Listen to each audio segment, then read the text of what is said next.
जय हिंद एवरीवन, स्वागत है आप सभी का अपने YouTube चैनल में। तो दोस्तों, मेरा नाम है योगेश केमनी और मैं आपके लिए आज लेके आया हूँ वर्क एनर्जी पावर यानी कि कार्य ऊर्जा शक्ति का 05वां लेक्चर, यानी कि आज हम 5th लेक्चर पर बात करेंगे। लास्ट की क्लास में हम लोगों ने जो बात कर ली थी वो एनर्जी के टाइप्स यानी कि काइनेटिक एनर्जी पर बात कर ली थी। काइनेटिक एनर्जी मैंने आपको बताई थी, जब कोई बॉडी मोशन कर रही होती है तो जो एनर्जी उसके पास होती है उसको हम काइनेटिक एनर्जी कहते हैं। यानी कि जब कोई वस्तु गति कर रही होती है तो गति होने के कारण उसके पास जो ऊर्जा होती है उसको हम गतिज ऊर्जा कहते हैं। जैसे मैंने आपको उदाहरण भी बताया था कि अगर मैं आपकी तरफ एक पत्थर फेंक के मारूं तो आपको वो पत्थर क्या लगेगा, बहुत जोर से लगेगा या उस पत्थर से दर्द होगा। क्यों? क्योंकि वो एनर्जी ट्रांसफर होगी। यानी कि जब मैंने आपकी तरफ वो पत्थर फेंका तो जो पत्थर उड़ता हुआ आया उसके पास कौन सी एनर्जी थी? काइनेटिक एनर्जी, जिसके कारण आपको चोट लगी। तो काइनेटिक एनर्जी हम जान चुके थे क्या होती है। काइनेटिक एनर्जी वो हमने देखा था कि हाफ mv² बराबर इसका फॉर्मूला होता है।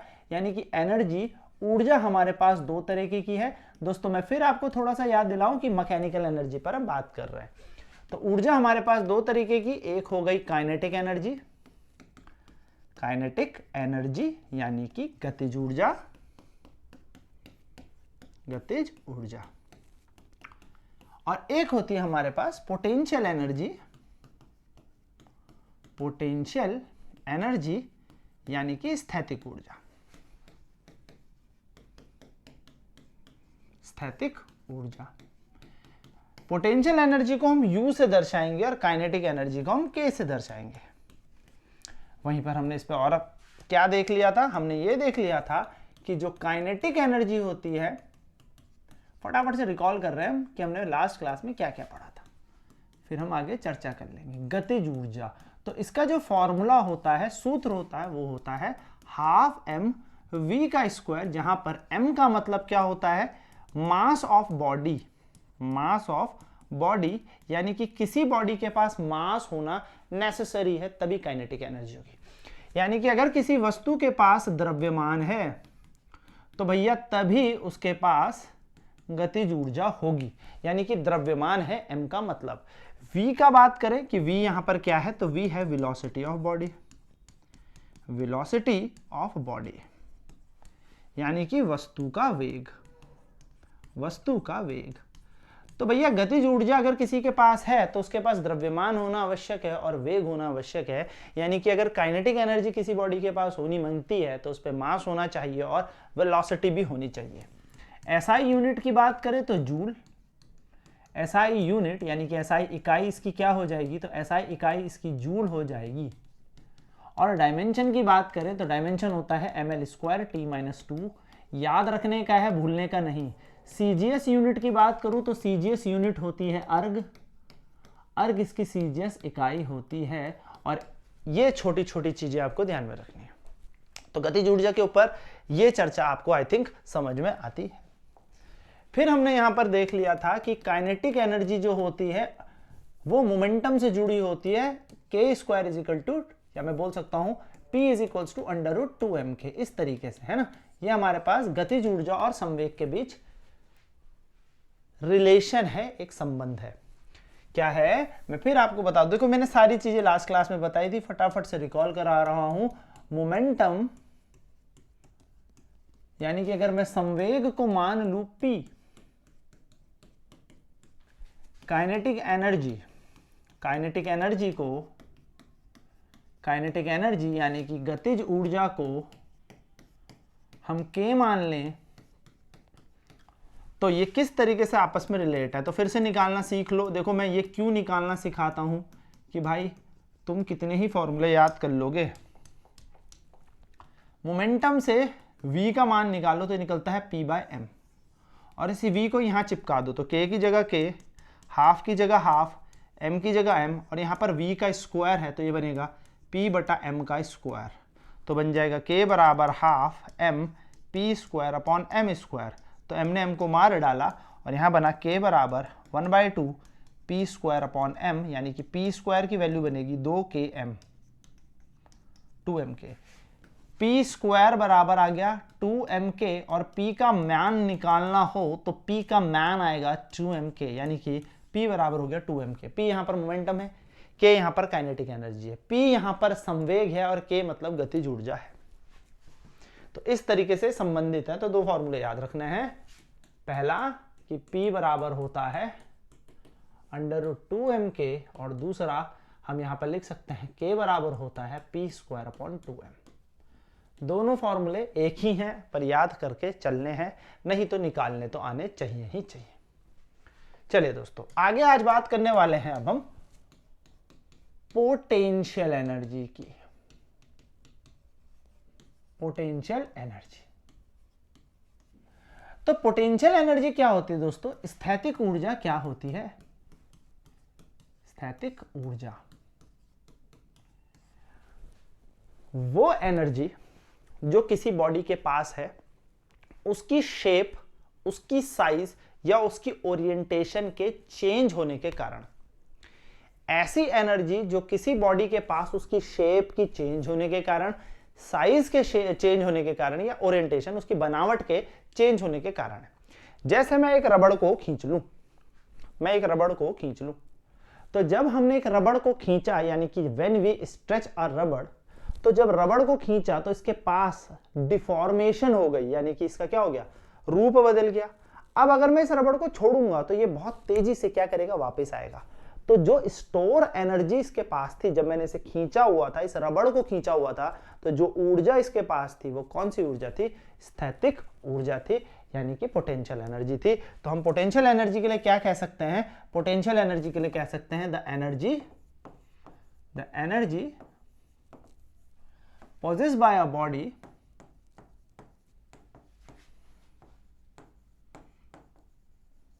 due to change in its shape, size। मैं यहां पे ओरिएंटेशन भी लिख रहा हूं, बनावट, ओरिएंटेशन, यानी कि किसी वस्तु के पास किसी वस्तु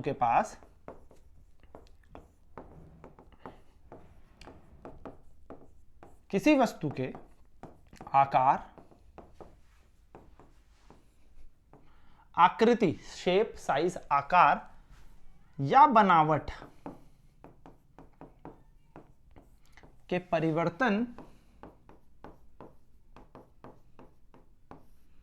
के कारण, आकार या बनावट के परिवर्तन के कारण जो ऊर्जा होती है उसे स्थैतिक ऊर्जा कहते हैं। शेप चेंज होने के कारण होती है। अब दोस्तों, शेप चेंज होगा तो क्या होगी भाई? एनर्जी उसके पास होगी। तो एग्जाम्पल अगर मैं लूं, तो एग्जाम्पल के तौर पे स्ट्रेच्ड रबड़, स्ट्रेच रबड़, खींचा हुआ रबड़। जब मैं रबड़ को खींचूंगा तो उस स्ट्रेच रबड़ के पास एनर्जी जो स्टोर है वो पोटेंशियल एनर्जी है, यानी कि एक खींचा हुआ रबड़।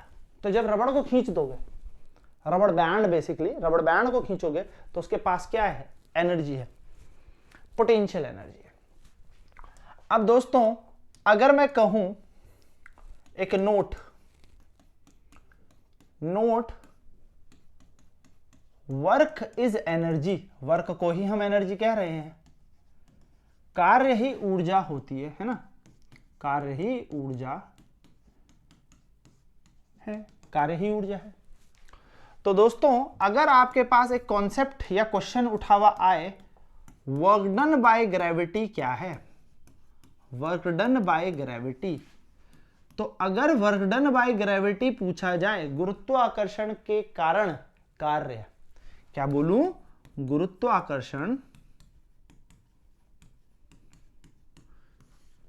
के कारण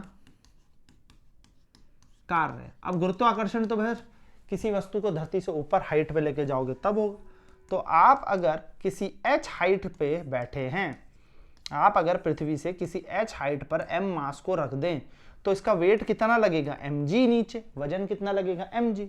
तो इस पे जो वर्क डन होगा, जो कार्य होगा, वो कार्य कितना होगा, mgh, force into gravity. mg force होता है दोस्तों, mg वेट है, वेट नीचे की तरफ लग रहा है, फोर्स इंटू हाइट, यानी कि कार्य का सूत्र होता है mgh। और दोस्तों जैसा मैं यहां पर नोट लिख रहा हूं, कार्य ही ऊर्जा है, तो यहां से अगर आपसे पूछा जाए किसी वस्तु को आप यहां से ए पॉइंट से इस बी पॉइंट की हाइट पे लेके गए तो कितनी ऊर्जा लगी, तो भाई जितना कार्य हुआ उतनी ही ऊर्जा लगी, यानी कि जितना वर्क डन हुआ उतना ही एनर्जी स्पेंट भी हुई। तो mass into gravity into height हमारे पास क्या होता है, वर्क डन बाय ग्रेविटी, गुरुत्वाकर्षण के कारण कार्य। लेकिन अगर कोई पूछे कि यहां से यहां तक भैया किसी वस्तु को आप लेके गए तो कितनी एनर्जी लगी, तो सर मैंने जितना काम किया उतनी ही एनर्जी लगी, क्योंकि वर्क इज एनर्जी। छोटी सी बात, याद रखने वाली बात है। नाउ दोस्तों बात करें अगर पोटेंशियल एनर्जी की, तो पोटेंशियल एनर्जी जैसे हमने पढ़ा किसी बॉडी की शेप के कारण होती है, आकार के कारण होती है, हाइट में भी हमने पढ़ लिया mgh। तो ऐसे ही हमारे पास पोटेंशियल एनर्जी भी दो तरीके की है, हालांकि होती बहुत तरीके की है, इलेक्ट्रोस्टैटिक पोटेंशियल एनर्जी, ठीक है, बहुत तरीके की होती है, पर याद रखना पोटेंशियल एनर्जी हमारे पास यानी कि स्थैतिक ऊर्जा हमारे पास दो प्रकार की होती है। स्थैतिक ऊर्जा दो प्रकार की होती है। फॉर्मूले डायरेक्ट पूछे जाते हैं, न्यूमेरिक डायरेक्ट फॉर्मूले से आते हैं। पहली होगी ग्रेविटेशनल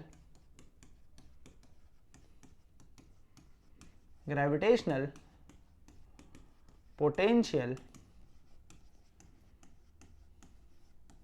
एनर्जी, दूसरी होगी इलास्टिक पोटेंशियल एनर्जी, यानी कि दो तरीके की हमारे पास पोटेंशियल एनर्जी है। ग्रेविटेशनल पोटेंशियल एनर्जी यानी कि गुरुत्वीय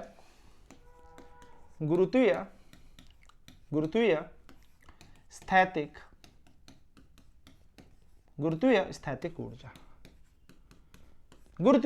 ऊर्जा, और दूसरी हमारे पास प्रत्यास्थ स्थैतिक ऊर्जा, यानी कि दो तरीके की हमारे पास पोटेंशियल एनर्जी आ गई। एक आ गई हमारे पास गुरुत्वीय स्थैतिक ऊर्जा और दूसरी आ गई प्रत्यास्थ स्थैतिक ऊर्जा, यानी कि ग्रेविटेशनल पोटेंशियल एनर्जी और इलास्टिक पोटेंशियल एनर्जी। बात करते हैं दोस्तों वन बाय वन की ग्रेविटेशनल पोटेंशियल एनर्जी क्या होगी। बहुत सरल है, ज्यादा दिमाग नहीं लगाना, फॉर्मूला डायरेक्ट याद रखना है। हालांकि हम इसको ग्रेविटी में भी पढ़ेंगे, पर याद रखिएगा ग्रेविटेशनल पोटेंशियल एनर्जी यानी कि गुरुत्वीय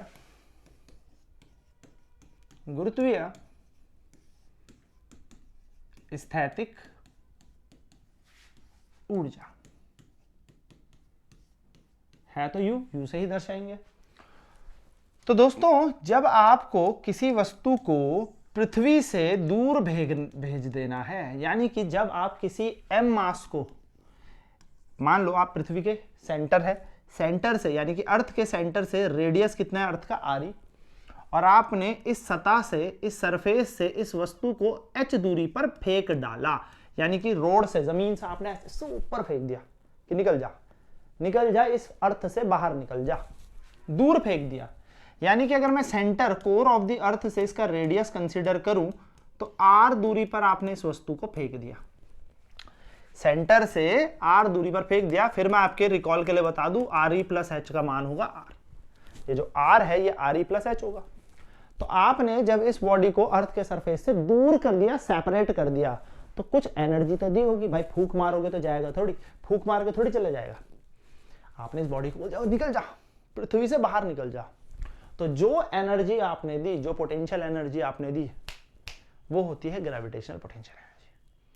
so the energy which is associated for the separation of a mass from the earth surface, ऐसी ऊर्जा जो किसी वस्तु के द्रव्यमान या किसी द्रव्यमान को पृथ्वी की सतह से दूर सेपरेट कर रही है, उसको ग्रेविटेशनल पोटेंशियल एनर्जी कहते हैं। इसका फॉर्मूला हो गया माइनस का Gm, क्योंकि पृथ्वी से भेज रहे हैं तो पृथ्वी का द्रव्यमान m अपॉन में r, Gm E m upon r, यानी कि ऐसी एनर्जी जो आपने इस बॉडी को दी और अर्थ सरफेस से बाहर दूर कर दिया, वो है आपकी gravitational potential energy minus G M E M upon R, जहां पे जी जो होता है दोस्तों आपके लिए, ठीक है, हम इस पे चर्चा फिर से करेंगे ग्रेविटी पे, यूनिवर्सल ग्रेविटेशनल कांस्टेंट होता है।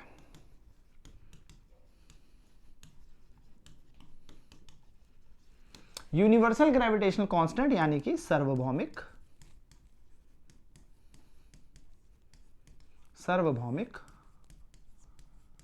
गुरुत्वाकर्षण स्थिरांक या नियतांक। इसकी वैल्यू होती है 6.67 गुणा 10 की घात -11 न्यूटन मीटर स्क्वायर पर केजी का स्क्वायर। यहां पर सर एमई क्या है? तो एमई है दोस्तों, क्योंकि पृथ्वी से भेजा है तो मास ऑफ अर्थ, एम मतलब मास, ई का मतलब अर्थ, यानी कि पृथ्वी का द्रव्यमान। आप लोगों के लिए बता देता हूं, पृथ्वी का द्रव्यमान 6 गुणा 10 की घात 24 किलो होता है। सर याद करना है? हाँ बिल्कुल करना है। ये छोटा एम जिस बॉडी को भेज दिया, मुझे फेंकना है तो मेरा मास, किसी चिड़िया को फेंकना उसका मास, किसी एरोप्लेन को फेंकना उसका मास, किसी सैटेलाइट को फेंकना उसका मास, कुछ भी हो सकता है। किसी उपग्रह को भी तो आपको भेजोगे, कोई सैटेलाइट अगर अर्थ सरफेस से लॉन्च करनी है तो उसका mass. So M is the mass of the body, mass of the body, यानी कि वस्तु का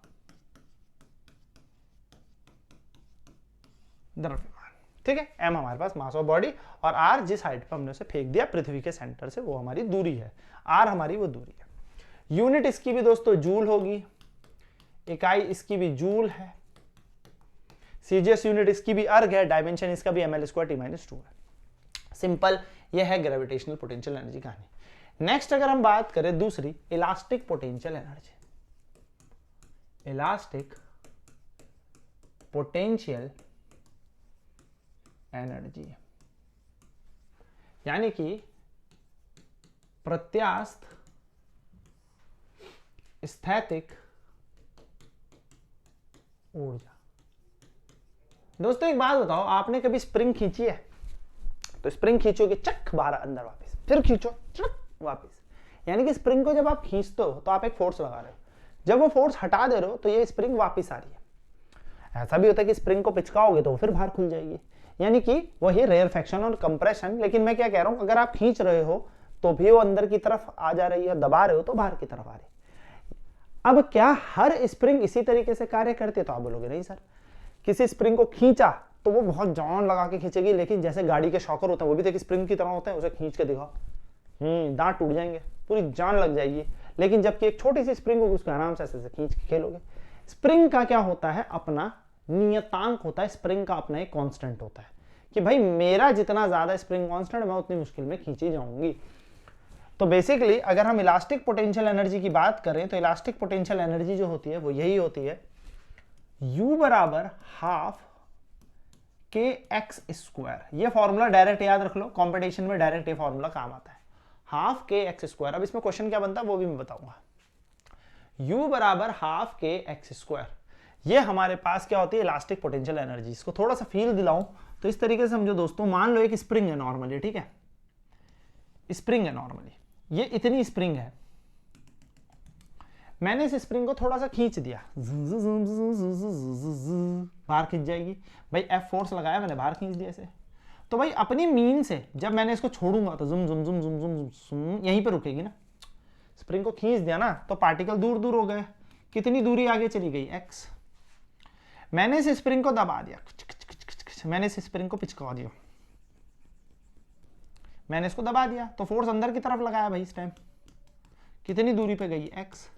तो ये स्प्रिंग का अपना कुछ, भाई हर स्प्रिंग तो बराबर दबेगी नहीं, हर स्प्रिंग तो बराबर खींचेगी नहीं। ऐसा तो नहीं कि इसको खींचूंगा इतनी 10 न्यूटन के फोर्स से खींचा इतना ही, दूसरी स्प्रिंग को खींचा वो भी इतना ही खींचेगी। हर स्प्रिंग अपने अपने हिसाब से खींचती है। तो हर एक स्प्रिंग का अपना अपना क्या होता है? कांस्टेंट होता है कि मैं इतना ही खींचूंगी, इससे ज्यादा नहीं खींचूंगी, दैट्स इट। और ये है वो एक्स डिस्प्लेसमेंट कि इसने कितना अपनी मीन पोजीशन से, अपनी मध्य अवस्था से कितना बाहर ये खींची गई है, कितना अंदर ये खींच सकती है। तो x हो गया, x मतलब दूरी हो गई। तो ऊर्जा कैसे निकाली जाएगी, हाफ के एक्स स्क्वायर। दोस्तों यहां पर जो मेन क्वेश्चन है वो इस के ही अराउंड घूम रहा है। इस के को हम कहते हैं स्प्रिंग कांस्टेंट। स्प्रिंग, शायद मैं थोड़ा गलत लिख रहा हूं तो दोस्तों उसके लिए माफी। स्प्रिंग, अरे स्प्रिंग नियतांक, ठीक है, स्प्रिंग नियतांक। और दोस्तों इसी का आपसे यूनिट भी पूछी जाती है और डायमेंशन भी। तो unit of spring constant, unit of के यानी कि के की इकाई, तो के की इकाई क्या होगी, यू बराबर हाफ के एक्स स्क्वायर। तो इसकी तो हो गई जूल, इक्वल टू की जगह इक्वल टू, हाफ तो आधा होता है, आधा का क्या इकाई होगी, के की जगह के, और ये होगा मीटर का स्क्वायर। तो के बराबर मिलेगा जूल पर मीटर स्क्वायर। ये क्वेश्चन डायरेक्ट एग्जाम में आया हुआ है। डायमेंशन पूछ ले, डायमेंशन यानी कि विमीय सूत्र पूछ ले, तो विमीय सूत्र आपके क्या होंगे, तो आपके विमीय सूत्र होंगे इसके, देखो के बराबर joule upon metre square. Joule के लिए याद रखना है ml स्क्वायर t-2, मैं आज से नहीं कब से बोल रहा हूं, इसको याद रखेंगे। और मीटर स्क्वायर होगा l स्क्वायर, इसने इसको सर फोड़ दिया तो के बराबर आएगा m t-2। ये है स्प्रिंग कांस्टेंट के डायमेंशन फॉर्मूले। तो आई होप दोस्तों ये छोटी छोटी चीजें समझ में आई होगी। ये छोटी सी चीज है, समझ में आने वाली चीज है, क्लियर। तो ये बात ध्यान में रखिएगा कि इलास्टिक पोटेंशियल एनर्जी दी जाती है हाफ के एक्स स्क्वायर से, और ग्रेविटेशनल पोटेंशियल एनर्जी दी जाती है माइनस g/m/r से। ये हमारे पास पोटेंशियल एनर्जी के उदाहरण। और पोटेंशियल एनर्जी क्या होती है, किसी बॉडी के शेप, साइज, ओरिएंटेशन को चेंज करने के कारण जो एनर्जी उसके अंदर स्टोर होती है उसको हम पोटेंशियल एनर्जी कहते हैं। किसी वस्तु के आकार, आकृति या फिर बनावट में परिवर्तन के कारण जो ऊर्जा उसके अंदर एकत्रित होती है उसको हम स्थैतिक ऊर्जा कहते हैं। उदाहरण के तौर पे जब हम किसी धनुष बाण के बोलते हैं ना प्रत्यंजा, उसको खींचते हैं तो उसके पास कौन सी एनर्जी होगी, पोटेंशियल एनर्जी, क्योंकि उसका डिफॉर्म हो गया शेप। जो रस्सी होती है ना, बो, एरो और बो, धनुष मारा, ये धनुष खींचा, तो धनुष को जब हम खींचते हैं, है ना, तो जो बो में हम उस रस्सी को खींच रहे हैं, उस रोप को खींच रहे हैं, उसके पास कौन सी एनर्जी है, पोटेंशियल एनर्जी। क्योंकि उसकी शेप चेंज हुई, उसके अंदर कौन सी एनर्जी स्टोर हुई, पोटेंशियल एनर्जी, और वही किस में कन्वर्ट होगी, काइनेटिक में, यानी कि एनर्जी कन्वर्ट भी होती है। सो ये एक छोटी सी बात हमने यहां पर जानी। तो अब बात यहां पर कर लेते हैं law of conservation of energy की। Law of conservation of energy यानी कि ऊर्जा संरक्षण का सिद्धांत। दोस्तों एनर्जी हम कभी बना ही नहीं सकते, एनर्जी कहीं से आएगी, वो कुछ यूज होगी, कुछ कहीं चली जाएगी, यानी कि एनर्जी कहीं से, जहां से भी आएगी वो भी कहीं से आई ही होगी। यानी कि हम कह सकते हैं energy can neither be created nor be destroyed. ना तो भाई आप बना सकत रहे, ना घटा सकत रहे। सेब खाया, मुझ पे एनर्जी आई सेब खा के, मैं भागा, वो मैंने एनर्जी हीट में लॉस कर दी, साउंड में लॉस कर दी, मेरी बॉडी पार्ट ने थक बॉडी मूवमेंट में लॉस्ट हो गई। कहाँ चली गई, सराउंडिंग में। सराउंडिंग में गई होगी, वो कहीं ना कहीं किसी और चीज में यूज हो गई। अब सेब में कहाँ से आई होगी, जब मैंने उसके अंदर केमिकल डाला होगा, तो सेब के अंदर केमिकल आई होगी। कौन सी एनर्जी आई होगी, जब मैंने उसके अंदर खाद डाली होगी, पानी डाला होगा, ये सब चीज डाली होगी, तो सेब को एनर्जी मिली होगी। सेब ने फिर क्या किया होगा, एनर्जी आ गई होगी, वो एनर्जी मैंने खाई, फिर मैंने खा के भागा, वो सराउंडिंग में गई।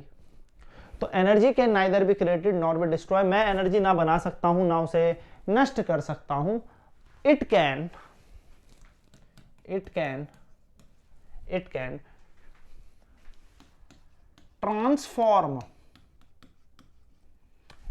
transform from one form to another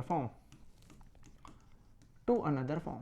यानी कि ऊर्जा को मैं बना नहीं सकता, ऊर्जा बनाई नहीं जा सकती, ऊर्जा एक रूप से दूसरे का रूप ले लेगी। तो ये कह सकते हैं कि ऊर्जा ना तो बनाई जा सकती है, ना ही मिटाई जा सकती है।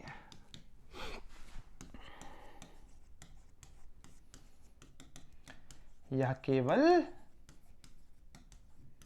एक रूप से दूसरा रूप ले लेती है। यानी कि इसका रूपांतरण हो सकता है, ट्रांसफॉर्मेशन हो सकता है, बट बना नहीं सकते। ठीक है, जैसे इसके कुछ उदाहरण आपको याद रखने हैं। एग्जाम्पल, जब तुलसी ने बल्ब जलाया, बल्ब ऑन किया।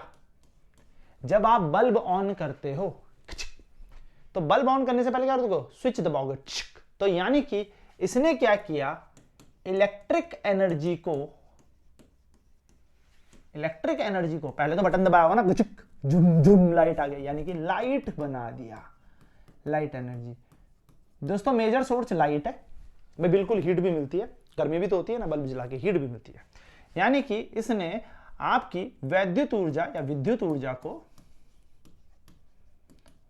ऊर्जा को किसने? बल्ब को, जब हमने बल्ब जलाया तो भैया कन्वर्जन हुआ है। देखो बिजली कहां से बनी? जब पानी हमने स्टोर किया हाइड्रो पावर प्लांट में, पानी रोका, पानी पे पोटेंशियल थी, गई टरबाइन घूमा, टरबाइन से EMI वो इलेक्ट्रोमैग्नेटिक जनरेटर घूमा, जनरेटर घूमने के बाद बिजली हमने ट्रांसफॉर्मर से भेजनी है घर में इलेक्ट्रिकल एनर्जी आ गई, बिजली मेरे घर आ गई, बटन दबाते ही लाइट जल गई। यानी कि प्रकाश ऊर्जा में परिवर्तन हो गया। तो इलेक्ट्रिकल एनर्जी किस में कन्वर्ट हो गई? Light energy. एक क्वेश्चन ये बहुत पूछा जाता है। अब मेजर क्वेश्चन बता देता हूं इसमें। मेजर क्या पूछा जाता है? मेजर एक आपसे पूछेगा भैया मोटर क्या करती है?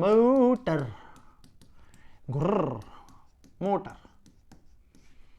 तो मोटर में भी दोस्तों बटन दबाओगे फिर मोटर घूमेगी। ऐसा तो नहीं होता ना कि पहले घूम रही है फिर बटन दबा रहे, पहले बटन दबाया, मोटर ऑन कर दे बिट्टू, जरा मोटर ऑन कर दे, मतलब बिट्टू पहले जा बटन दबा फिर मोटर चलेगी। तो बटन दबा के क्या मिलेगा दोस्तों? Electric energy. और ये इलेक्ट्रिकल एनर्जी किस में कन्वर्ट होगी दोस्तों? मैकेनिकल, घूम रही है ना मैकेनिकल एनर्जी में।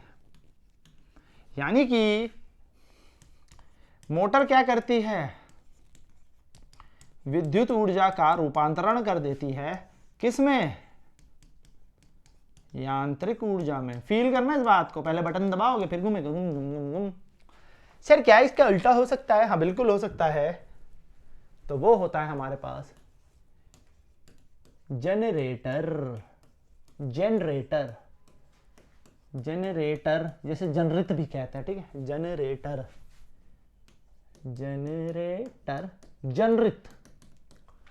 जनरित बोल लो, डायनामो बोल लो,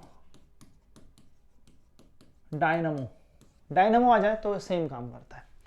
डायनामो क्या करेगा दोस्तों? पानी गिरा बहुत सारा, टरबाइन घूमी, टरबाइन घूमेगी, यानी कि पहले टरबाइन घूमी फिर टरबाइन से जनरेटर घूमा। यानी कि इसने किया है घुमाने वाली ऊर्जा को, यानी कि मैकेनिकल एनर्जी को, क्योंकि पहले कौन घूमी? टरबाइन, मैकेनिकल एनर्जी को, फिर बिजली बन गई, यानी कि इलेक्ट्रिकल एनर्जी में कन्वर्ट। तो दोस्तों डायनामो बोलो या जनरेटर बोलो, ये उल्टा काम करता है किसका? मोटर का। मोटर कर रही है इलेक्ट्रिकल एनर्जी को मैकेनिकल में कन्वर्ट, विद्युत ऊर्जा को यांत्रिक ऊर्जा में परिवर्तित करते मोटर। जनरेटर करता है उल्टा, मैकेनिकल एनर्जी को इलेक्ट्रिकल एनर्जी में, पहले घूमा घूम घूम घूम फिर बिजली बनी। यानी कि यांत्रिक ऊर्जा का परिवर्तन कर दिया है विद्युत ऊर्जा में भाई, विद्युत ऊर्जा। तो विद्युत ऊर्जा किसने बना दी है? प्रिंसिपल की बात करेंगे जिस दिन हम इसको, इलेक्ट्रोमैग्नेटिक इंडक्शन इसका सिद्धांत होता है, नोट डाल के लिख लेना, क्वेश्चन पूछा जाता है। EMI इलेक्ट्रोमैग्नेटिक इंडक्शन, अब जब पढ़ ही रहे हो तो बताते चले ना। क्योंकि ये चीजें यहीं पर ऐसे क्लिक करते ही याद हो जाए तो बढ़िया नहीं है। वैद्युत चुंबकीय प्रेरण इसका सिद्धांत है, यानी कि ये कार्य किस पे करता है? वैद्युत चुंबकीय प्रेरण पे। इलेक्ट्रोमैग्नेटिक इंडक्शन पे हमारा जनरेटर काम करता है। सो आई होप दोस्तों ये बात आपको छोटी छोटी चीजें क्लियर हो गई होंगी। ऐसे बहुत सारे डिवाइस हमारे पास होते हैं कि जो एक कन्वर्जन दूसरे में करता है। मैं आपको इनको एमसीक्यू क्वेश्चन जिस दिन कराऊंगा सारे आपके सामने जुम जुम जुम लेके आ जाऊंगा, ठीक है। वो पीडीएफ मैं आपके साथ शेयर कर दूंगा। हमारा व्हाट्सएप ग्रुप डिस्क्रिप्शन में इसका लिंक डला है, व्हाट्सएप ग्रुप ज्वाइन कर लीजिए, जिससे कि ये जितनी भी पीडीएफ क्लास में मैं पढ़ाता हूँ, क्वेश्चंस कराता हूँ, आप तक डायरेक्ट पहुंच जाएं और आप अपनी प्रैक्टिस कर लें। जितने भी नोट्स मैं यहाँ पर लिखा रहा हूँ that are totally free of cost, आपको मैं व्हाट्सएप में प्रोवाइड करता हूँ। Join the WhatsApp group now. कहाँ दिया है? डिस्क्रिप्शन में दिया है, जाके निकाल लो। सो ये कहानी है हमारे पास कि एनर्जी जो है कन्वर्ट होती है एक फॉर्म से दूसरे फॉर्म पे। ऊर्जा का क्या होता है? कन्वर्जन होता है, परिवर्तन होता है, एक रूप से दूसरे रूप में ऊर्जा परिवर्तित हो जाती है। And this is all total about energy. यहां पर हमने ऊर्जा के बारे में बात कर ली। अब दोस्तों लास्ट टॉपिक जो हमारे इस चैप्टर का बचा है दैट इज पावर, शक्ति। तो एक छोटा सा टॉपिक हमारा बचा है पावर, जिसके बारे में हम चर्चा करेंगे अपनी last class work energy power की 6ठी क्लास, जो कि लास्ट क्लास होगी 6th क्लास। एंड देन इसके बाद करेंगे हम इस पे क्वेश्चन प्रैक्टिस, न्यूमेरिकल प्रैक्टिस, जितने इंपॉर्टेंट हार्ड जैसे न्यूमेरिकल इसमें बने होंगे वो सब आपके बीच में होंगे। तो आई होप आपको सेशन समझ में आया होगा। लाइक करें, कमेंट करें और शेयर करें जितने भी दोस्त आप तैयारी कर रहे हो सब के सब, क्योंकि पूरी प्रिपरेशन मैं आपको यहाँ पर करा रहा हूँ। एग्जाम चाहे एनडीए हो, सीडीएस हो, बीएसएफ हो, इंडियन कोस्ट गार्ड हो, एयरफोर्स हो, मर्चेंट नेवी हो, कोई सा भी एग्जाम आप दे रहे हो, फिजिक्स यहीं से आएगी, A to Z आएगी। बस पढ़ना है और सिलेक्शन लेना है। तो लाइक करना, शेयर करना, कमेंट करना आपकी जिम्मेदारी, सिलेबस पूरा कराना मेरी जिम्मेदारी, along with the question practice कराना मेरी जिम्मेदारी। ठीक है दोस्तों, तो मिलता हूं नेक्स्ट वीडियो में। Till then bye bye, take care.